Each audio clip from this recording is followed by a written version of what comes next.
Surprising that for as much discussion as there has been on this issue in the last decade, that there's not more resolve in getting this taken care of, at least some major fix, if you will. That's true, and it's awfully frustrating.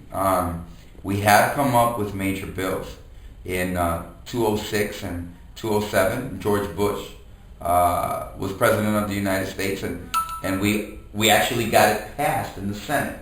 But then in the House we had the Sensenbrenner bill as the response, the Senate response, and that was an awfully mean-spirited bill in that it converted every pastor of every church, every teacher, every how would I say this, anyone that you came into contact with into an agent of the Immigration and Naturalization. So if you had someone in your congregation that you knew was undocumented, and you were the pastor of the church, you had a legal responsibility to hand them over. Teachers hand over students. Now doctors hand over their patients. I don't think that's the way we want to carry out, where we make everybody part of this enforcement and criminalize everyone we come in contact with. So we did it then. I mean, even when it came to children, and I think this is probably particularly fitting for this program, in that, I always understood that, the son shouldn't be held responsible for the actions of the father. Children shouldn't be held responsible for the actions of adults. So we passed the DREAM Act. Now we passed it in the House. What's the DREAM Act? It's very simple. You got here at a young age. You didn't have papers. You're undocumented. But now you're going to graduate from high school. You're going to go to college. You want to serve in the military. You know what? We've educated you. We've raised you. You pledge allegiance to the American flag. You love this country. It's the only country you've ever known. And you got here when you were 2, 3, 4, 5, 6 years old. Shouldn't you now be able to integrate yourself? And as that final step towards integration, we say, well, go to college and graduate, or join the military forces and serve. And that's your last step. These are children. They're American in everything but that piece of paper. And yet, the Senate also didn't approve it. They lost 55-43. Let me tell you, your listeners say, well, Luis, how can you lose 55-43? Well, when Republicans insist in a filibuster-proof vote, you need 60. So actually, a majority of senators, and in the House it passed 216-198. So it seems to me that, this issue of immigration gets tied up in politics, because even when the politicians reach a majority consensus, as they did with young people and allowing them to legalize their status, it still doesn't come to fruition. Okay, so lay out a strategy that you must have thought about a lot in the last few years. This is the plan that ought to be put into motion. Right. Well, there's a plan that ought to be put into motion, and I think it's the following one. The following one says, look, let's realize that after spending tens of billions of additional dollars during the last 20 years on enforcement, we have more people on that border than we've ever had before. We have massive deportations of 400,000 a year. We have more security, and we're spending, and yet we continue to have 12, 13 million undocumented workers in this country. So obviously enforcement in and of itself is not settling the problem.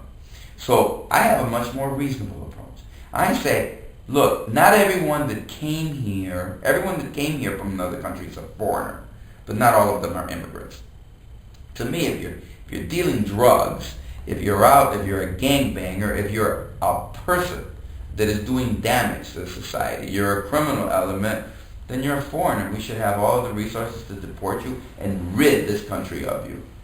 Conversely, if you come here to work hard, sweat and toil, and follow, the American dream of doing better, and you're undocumented, and that's when the one law you violated, maybe we should give you an opportunity so that you can earn your legalization by saying, come forward, give us your fingerprints, make sure you pay all your taxes, take English classes, take civics classes. We're going to put you in this kind of indentured servitude, for 7, 10 years. And if at the end of those 10 years you followed all the laws, paid all your taxes, taken your English, and shown yourself to have a true commitment, we're going to let you stay. Not a pathway immediate to American citizenship, but a way to earn it. Because I think that's a much more humane and practical way. Now, I have to say this. Remember, and your audience should understand this, There are 4 million American citizen children whose parents are undocumented. Let me repeat that. 4 million American citizen children whose parents are undocumented. Think about it. Every morning, the federal government wakes up and views those 4 million American citizen children and says, how can I educate you better? No. How can I house you better? No. How can I provide better health care benefits to you? No. No, the federal government wakes up and says, how can I destroy the family, right, that you live in?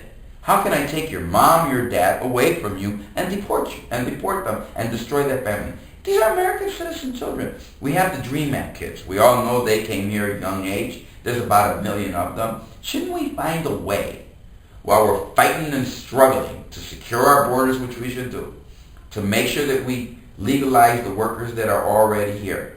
Shouldn't we find a way to say to the 4 million American citizen children, you know something? It's bad public policy.